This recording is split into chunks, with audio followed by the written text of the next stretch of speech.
Hello, thanks for joining us from our studios in Tel Aviv. Coming up in today's newscast, the U.S. and Israel join against Iran. An Israeli medical breakthrough could prevent heart disease, and you won't believe what special title an Israeli Holocaust survivor has received. I'm Natasha Kirchuk here with the latest news in Israel.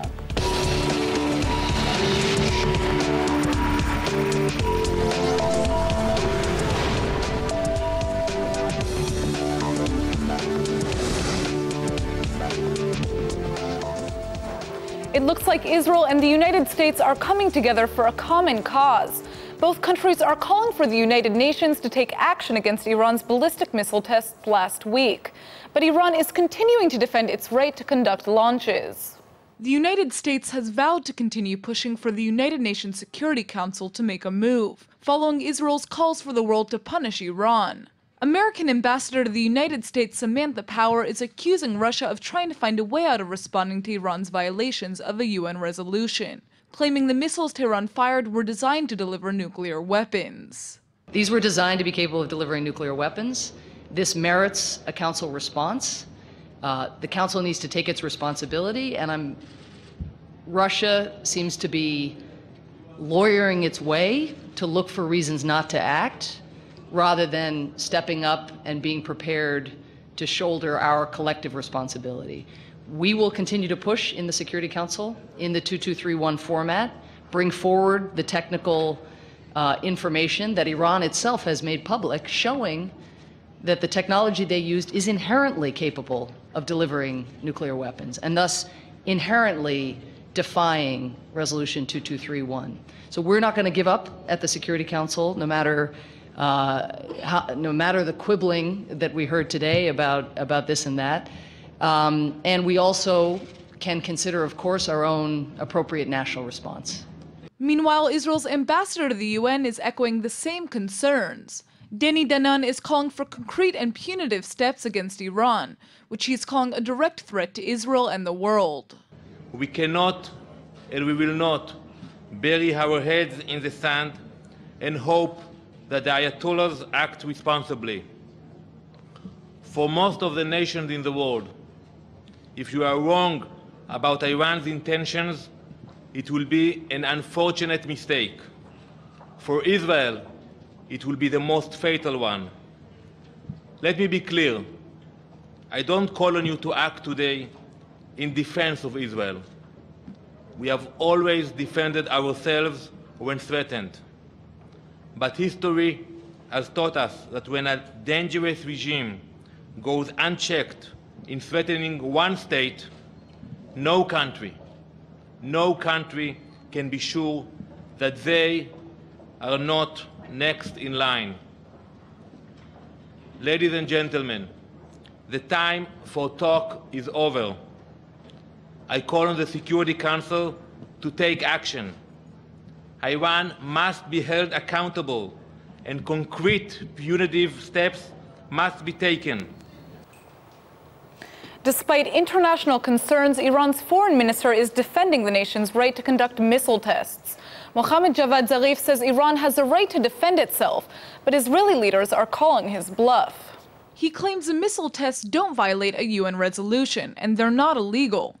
In fact, he's actually blaming U.S. President Obama and Israeli Prime Minister Netanyahu for all the recent escalation, and says the U.S. and Israel are constantly threatening to use force against Iran.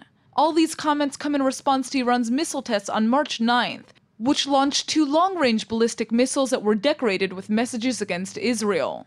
Zarif hasn't said anything about the Hebrew messages inscribed on the missiles, which said Israel must be wiped out.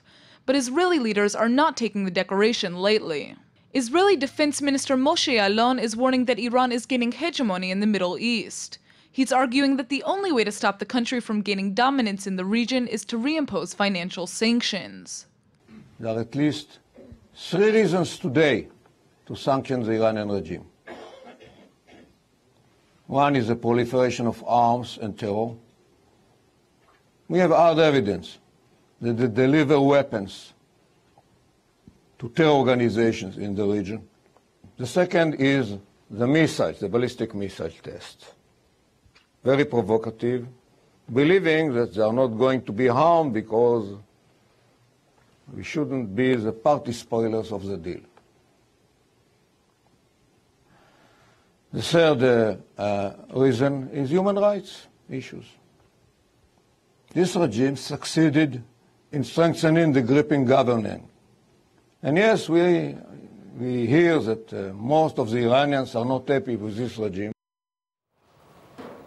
Israel has reportedly offered to halt military operations in the Palestinian cities of Ramallah and Jericho. But the Palestinian Authority has turned down the offer. Here's why. The Palestinian Authority is insisting that Israel end its incursions into all Palestinian cities and says they're considering ending security cooperation if Israel fails to do so. The PA in Israel reportedly held secret talks last month about their security coordination, and Israel said it would consider ending incursions in all Palestinian cities in the West Bank once the security situation calms down. The PA demanded a timetable for an end to military activities in all of Area A, which includes Ramallah, Jericho, and other major Palestinian centers. Under the Oslo Accords, the Palestinians maintain civilian and security control in Area A, but Israeli forces often stage raids in these areas to arrest terror suspects. When you think about the desert, you probably think about camels and lots of sand. Yet it turns out more than 50% of Israel is made up of desert, and the Israeli Negev is home to tons of amazing communities. Midreshet Sde Boker is one of them, and every year the special boarding school puts together a festival for Purim that brings together Israelis from all over the country. Meital Molad and Naama Snir are here to tell us more. Thanks for coming in, girls. So before we talk about this festival, you're both students at this amazing school, which is also a very special community. Tell us about it. Yes, it's a boarding school that is an environmental school too. And students from all over the country come to it to learn an environmental study and to travel all over the Negev. Right, so most people don't think of the desert as an ideal place to live, but your community has proved that it's actually a great place to thrive, right? Yes, we travel a lot, we hike a lot in our area. We have a lot of projects in the school that the students are doing. And we work about a special project like the Adloyada. The Adloyada is the huge project in our year. Every year, everybody, all the grade that learn in our school, every grade choose subject for the Adloyada. The Adloyada parade is a tradition of our school and for Purim. Yes, it's a tradition for Purim. To be happy and to celebrate with costumes. So before we talk about this, I also want to know, this is a 4-year program. It's a 4-year boarding school for high school students. Mm-hmm. And where do most of the students come from? The students come from all over the country. It's a boarding school.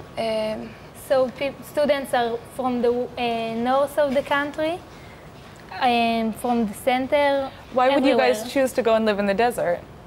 Because it's special. We like to live in the desert. It's something different from all the place that all the school that we have in our country. We love the people. We love the place. We like to learn there. Well, it sounds amazing. So let's talk about this festival now. You guys are preparing it, and it's going to be next week, right, for Purim. Yeah. Tell us a bit about what we This can look Saturday. forward to this Saturday. Okay, Yeah. what can we look forward to? Every grade build huge structures. Every grade choose subject and build structures and connect to the subject she chose. This year, 9th grade chose jungle, and 10th grade chose Vikings. Yeah, and our grade, 11th grade, chose toys, and 12th grade chose magic. Yeah. So you build different structures and lots of people. And I understand, like you said, the environment is one of the main themes, right? Yes, all the structures are made of plastic bottles and iron pipes and plastic pipes. And newspaper, and mask and tape. It's a green building. So you recycle a lot of different items to use for the structures. Yes. Cool. We get donation from factories, and we... and you use that to build the structures, right? So for people who are watching the show and want to come to this festival, how can they do that? All the people can come, like kids and older people. It's for all the family. It's for all the family, yeah. It's happening in Midreshet Ben Gurion in the Negev, and it's happening this Saturday from 10 o'clock in the morning. How many people do you guys think will come? This year will come more than 10,000. Last year it was 12,000, I think so. Wow, that's a lot of people. Yeah, a lot of people. Yes. Oh, A lot of people from all over the country come and participate in the parade and watch the parade. And dancing with us. Wow, it's amazing. Well, this is really cool, and I hope that I can make it. Thank you so much for coming in, girls. Thank you. It might be surprising, but if you're having trouble sleeping, it could be affecting your heart. Luckily, an Israeli medical company has created a groundbreaking solution to treat heart disease by tracking what happens to your body when you're sleeping. Itamar Medical was one of the first companies in the world to acknowledge there's a link between sleep apnea and heart disease, and now they're helping doctors track and treat it.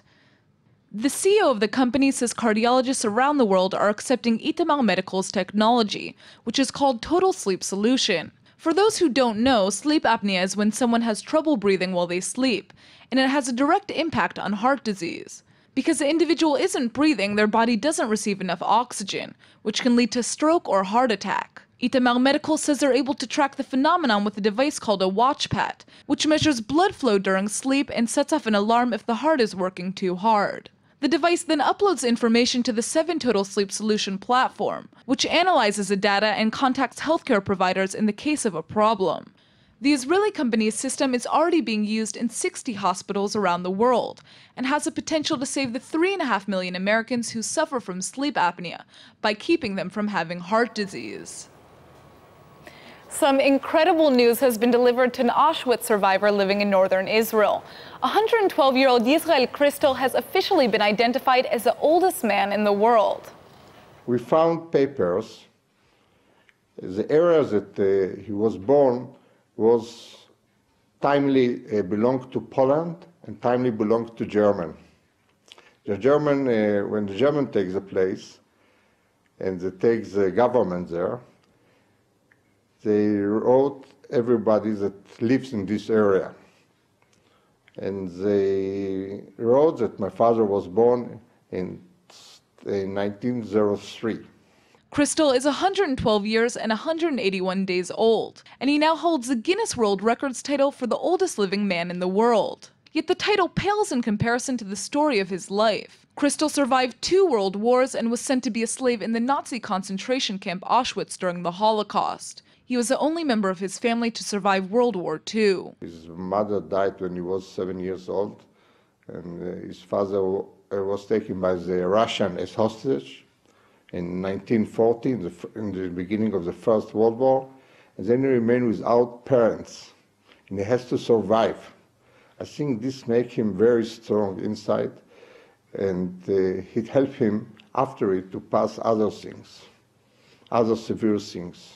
Crystal was born in 1903 to Jewish Orthodox parents in Poland, and in the early 1940s he was sent to perform slave labor in Auschwitz. In 1945 he was rescued by the Allied forces, and he reportedly weighed around only 81 pounds. He lost his first wife and their 2 children during the war, but later moved to Israel in 1950 with his second wife and their son. Crystal's son says his father's old age may be due to his optimism. My father is a person very optimistic. When he saw a glass with half with water, he's very pleased with the half of water that is full. He never sees the half who is empty. He never sees. When Crystal found out about his title, he responded with an old phrase, Simchat Skenti, which means the joy of my old age in Yiddish. Crystal's nonchalant response is already pretty hilarious, but it gets even funnier. From a figurative sense, Simchat Skenti is also tantamount to saying, who the heck cares? Crystal might not, but apparently a lot of people do around the world. So congratulations, Mr. Crystal. May you live an even longer life. And now for our Hebrew word of the day. After hearing Israel Crystal's story, it's hard not to think the 112-year-old is awesome.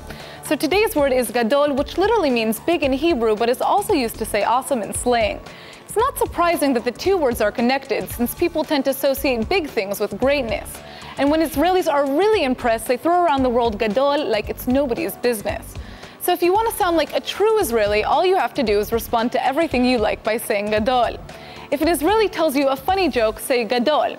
If you like the last movie you saw in the theater, call it gadol.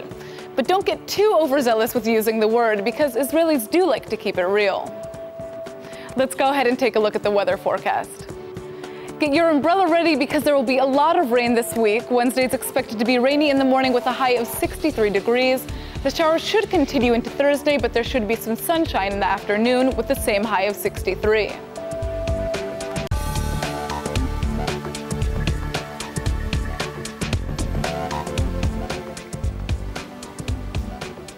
All right, everybody, that's it for today's news.